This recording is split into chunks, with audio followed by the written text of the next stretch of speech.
So, good morning and a very warm welcome to you, Fatih Birol. Let me thank you and the International Energy Agency for the excellent cooperation we have developed over the years. In recent and mostly in difficult times, we have always been able to rely on each other. And I'm very much looking forward to working with you another 5 years now. In 1 month, we will mark 1,000 days since Russia's full-scale invasion of Ukraine. 1,000 days of absolute cruelty from the Kremlin. Since the beginning, they have been targeting Ukraine's energy infrastructure to try and plunge the country in the dark. Half of all the country's energy infrastructure has been destroyed. This is approximately the equivalent of the capacity of the 3 Baltic states together. So it gives you an idea of the brutality of these attacks. And just 2 weeks ago, on August 26th, more than 230 missiles were launched during a 12-hour attack. They were directed at power stations, substations, and other key infrastructure, and millions of Ukrainians were left without electricity for several hours. As Ukraine's friends and partners, we must do all we can to keep the lights on. And as winter is approaching, we must keep the brave people of Ukraine warm, while we also are keeping the economy running. The objective is to address the immediate needs of the population while we make Ukraine's energy system more resilient in the long term. Now, overall, Ukraine needs 17 gigawatt of power capacity for this winter. Today, I want to propose action in 3 areas. It's repair, it's connect, and it is stabilize. So let's first have a look at the element repair. 80% of Ukraine's thermal plants have been destroyed and a third of the hydropower capacity. So this is where we will concentrate our repair efforts with the aim to restoring 2.5 gigawatt of capacity this winter. That is approximately 15% of Ukraine's needs. And we will continue coordinating all possible support from our member states through the civil protection mechanism. So far, we have managed to send more than 10,000 power generators and transformers, and more help is coming. As we speak, for example, there's a full thermal power plant that is being dismantled in Lithuania and shipped piece by piece to Ukraine with our support and rebuilt then in Ukraine. And this shows the great length of European Union and the member states' willingness to support Ukraine. The second element to help cover Ukraine's needs for the winter is the export of electricity. We call it Connect.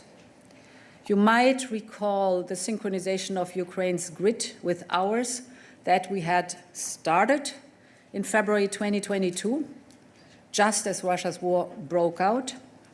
Back then, we had planned to do this connection of Ukraine's grid with the European grid over the next 2 years. But when Russia attacked, we did all we could to speed up this process. And instead of 2 years, Ukraine's grid was connected to the European one in 2 weeks. This allows us now to export the much-needed power to Ukraine. We export 2 gigawatt of electricity to Ukraine, which also covers roughly 12% of the country's need for the winter. It compensates, for example, the equivalent of the loss of power generation from the Zaporizhzhia nuclear plant, as you know, that is now under illegal Russian control. So if you take all in all, with our 2 pillars, repair and connect, we cover over 25% of Ukraine's needs for the winter. The big bulk, of course, has to be produced in Ukraine. And my third point is on our work to stabilize the flow of energy in the country. We're boosting decentralized production of energy. This includes rolling out more renewables in the country. As you know, solar plants on rooftops are harder to hit and easier to repair than large central infrastructure. And while it helps secure a steadier flow of energy in the country, it also pushes forward Ukraine's energy independence and the clean transition. We are, for example, dispatching solar panels to 21 hospitals in the country to ensure continued energy supply. 8 of them should be fully equipped by this winter. We are also sharing expertise and working together with Ukraine on cyber awareness and cybersecurity to make their energy system more resilient. These 3 objectives, repair, connect, stabilize, require significant financial support. Overall, we estimate that our support to Ukraine's energy sector since February 2022 amounts to at least 2 billion euros. And that is a low estimate because it does not take into account all in-kind donations. And today I can announce that we will make an additional amount of close to 160 million euros available for this winter. This includes 60 million euros in humanitarian aid for shelters and heaters, for example. And it includes around 100 million euros for repair works and renewables. And these 100 million euros come from the proceeds of the immobilized Russian assets in the European Union. Because it is only right that Russia pays for the destruction it caused. We know that more is needed, so we must keep transferring part of the proceeds from immobilized Russian assets to Ukraine's energy resilience. In 2 weeks' time, the heating season starts. As temperatures are dropping down, the European Union is ready to step up its support to Ukraine. We are preparing for the winter together. After this press conference, I will be traveling to Kyiv to discuss these matters in person with President Zelensky tomorrow. In our efforts to help Ukraine, I'm very glad that I can count on the continued support of the International Energy Agency. And dear Fatih, the floor is yours. Thank you very much, Madam President. Madam President, dear colleagues, very good morning to all of you. First of all, Madam President, it is the first time that we meet face-to-face after your re-election. May I congratulate you one more time wholeheartedly. What a wonderful news for Europe and for the friends of Europe. So congratulations again, Madam President. Dear colleagues, many of you may know that the IEA's core mandate is energy security. And one of the hallmarks of the IEA in the recent times has been our nimbleness to address emerging crisis situations. One of them, again, related to this issue, only 1 week after Russia's invasion of Ukraine, we came out with a plan, the 10-point plan for Europe, what Europe could do in order to minimize, if not nullify, the Russian gas without Europeans freezing, without economy is being destroyed. And Europe, under the leadership of Madam President, was able to go through these difficult times in the last 2 years, despite Russia's invasion of Ukraine and the energy crisis there. And I heard from many government leaders that our 10-point plan played an important role to support their decisions, which makes us very happy. We also look at other urgent issues in the energy world, such as the as we just discussed, Madam President, for the access to energy in Africa, to the climate change issues where energy plays an important role. But today, the reason I am here is to bring everybody's attention to the very fragile energy situation in Ukraine today, and even more this coming winter. last June, we have decided to make a report on the energy sector of Ukraine for the coming winter, and it was already very fragile, but 26th of August, only a few weeks ago, there was a major attack from Russia, damaging big chunk of the energy infrastructure in Ukraine. So this situation is very delicate now, especially winter is coming. And even before this attack, because of the previous attacks on the Ukrainian energy infrastructure, two-thirds of the power generation capacity of Ukraine was lost.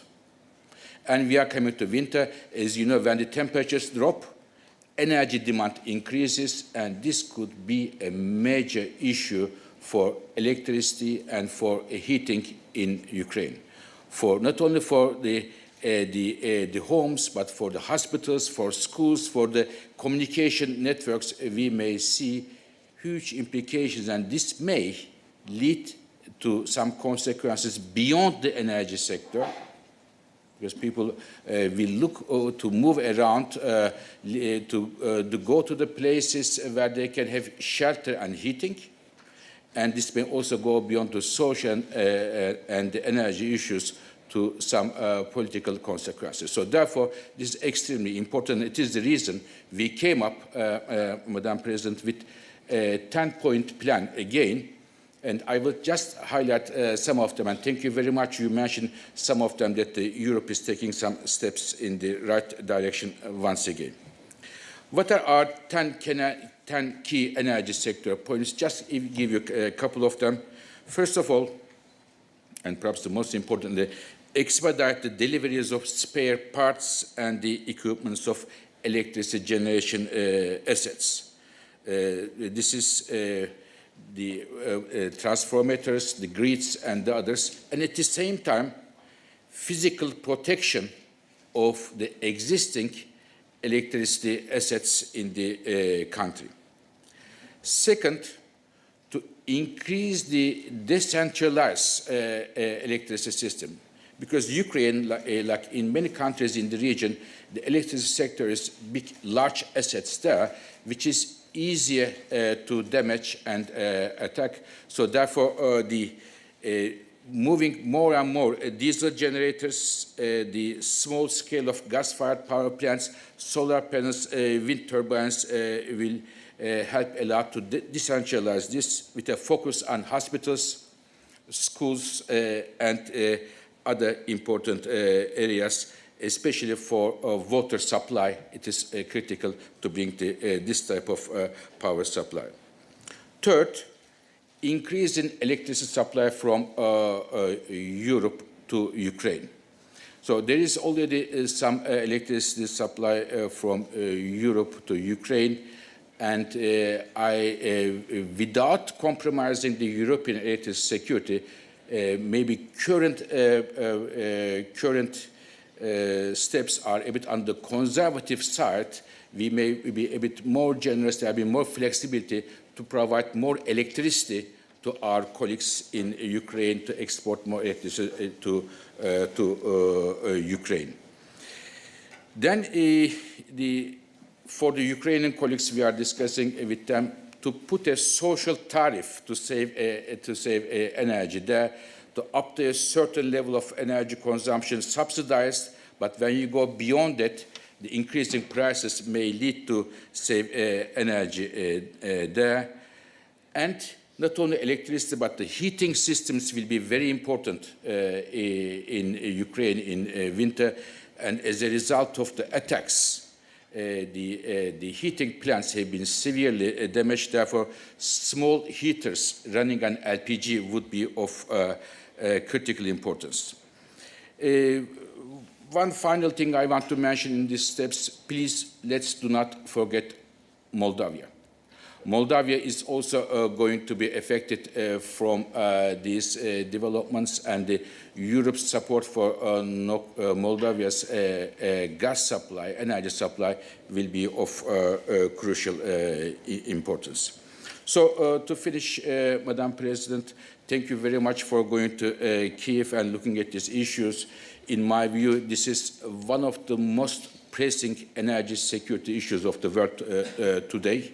And in the last 2 winters, thanks to the very hard work of our colleagues in Ukraine and the Ukraine's international partners such as Europe, Ukrainians went through the winter, but this coming winter will be extremely fragile for Ukrainian energy system, and we cannot afford to fail from energy angle, from economic angle, from social angle, and beyond.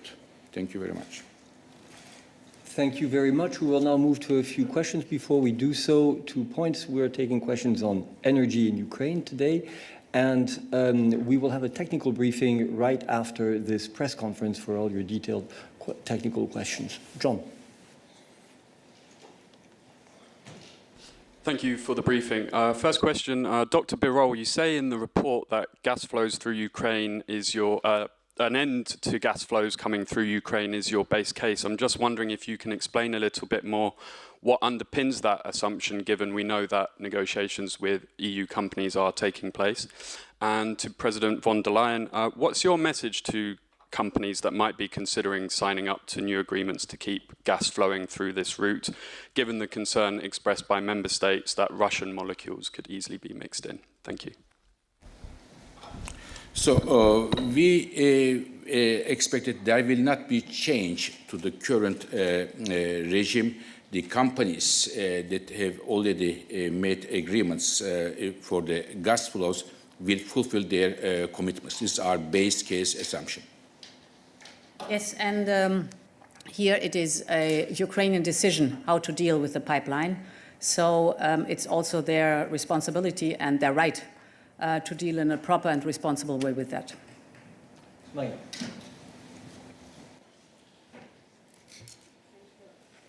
Thanks for the floor. Maria Psara with Euronews TV.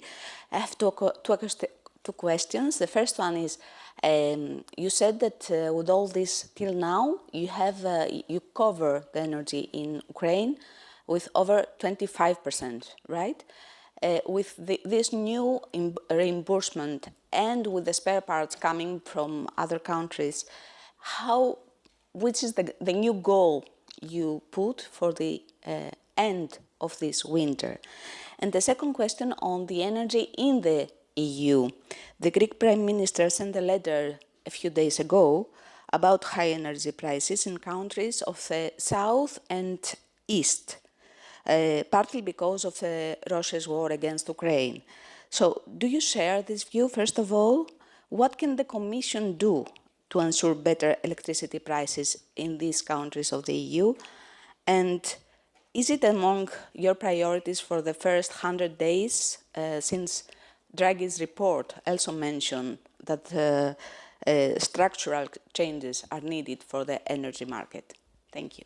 So indeed, concerning the Prime Minister's letter, the Greek Prime Minister's letter to us, there are, as he also mentioned, multiple factors that are impacting the energy prices. For example, indeed, the pressure of climate change on our energy systems and the question of being better interconnected within the European Union and with our neighbors. The Russian attacks on Ukraine do play a role, but more a minor one. So it's a multitude of factors that play into the topic of energy prices. Overall, we know that we have in Europe, compared to the rest of the world, structurally too high energy prices. And one very clear goal of the new Commission, but also described in the Draghi report, is to lower structurally the energy prices. And this is a mixture of measures you can take. So first of all, the diversification, where we have been very successful away from Russian fossil fuels to other friends, massive investment in renewable energy, low carbon energy, and the energy savings, so energy efficiency plays a big role in that. Of course, the question also, how will the market be equipped with offer of energy? Because every energy, and it's mostly the fossil fuels that we import, we are very dependent on the global market. The more we have domestic energy, renewable energy, the more independent we are, and the lower the prices are, without any question. The goal for this winter, you were asking the first part of your question. So 25% is an add-on that we can supply to Ukraine. Of course, it's going to be tough to deliver on the 75% that have to be produced within Ukraine. We support as much as we can. It's a huge challenge. But I'm kind of reminded to the situation we had 2 winters ago, when we were cut off all of a sudden of Russian fossil fuels. The predictions were tough, but we stood together. We mobilized whatever we could as measures. The 10-point plan was very helpful there, really to unite the European Union. And in a result, we made it through the winter without blackouts. So we were successful also in decoupling from Russian fossil fuels. But certainly your part of the question, what Ukraine can do, will intensify that. So, first, Madam President, electricity prices, as our colleague mentioned, in that part of Europe is high, but not only because of the, as Prime Minister Mitsotakis mentions rightly, because of the situation in Ukraine, but the gas prices, the gas prices were also high. And when the gas prices are, they also push the electricity prices. We had a heat wave in Europe. It also pushed the prices up, and also low hydro production was also another reason why we have seen higher electricity prices in that part of Europe.